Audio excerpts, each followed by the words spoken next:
Good morning. चला, काल मी तुम्हाला सगळ्यांना झाड ही कविता शिकवली होती. त्याचे प्रश्न उत्तर सगळ्यांनी लिहून आणलेत का? आणलेत. Okay, very good. चला सगळ्यांनी वह्या काढा. आज मी तुम्हाला व्याकरण शिकवणार आहे. त्यामध्ये उपमा हा अलंकार शिकवणार आहे. तर उपमा अलंकार म्हणजे काय? तर एखाद्या व्यक्तीची, प्राण्याची किंवा एखाद्या वस्तूची, एखाद्या विशिष्ट गोष्टीची त्याला उपमा देणे. म्हणजे थोडक्यात काय? तुझे नयन कमळासारखे. तर आता इथे तुझे नयन, नयन म्हणजे डोळे, डोळ्यांना तुझे नयन कमळासारखे, म्हणजे डोळ्यांना कमळाची उपमा दिलेली आहे. आभाळागत माया तुझी आम्हावरी राहू दे.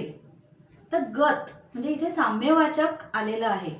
आणि आभाळासारखी माया म्हणजे परमेश्वराची माया, म्हणजे आभाळासारखी तुझी माया आमच्यावर राहू दे.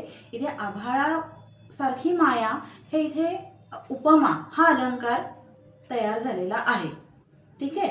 तर सगळ्यांना लक्षात आलं का? उपमा देणं म्हणजे तिथे उपमा अलंकार तयार झालेला असतो. तर आता प्रत्येकाने मला 5-5 वाक्य उपमा अलंकाराची करून दाखवायचे. ठीक आहे.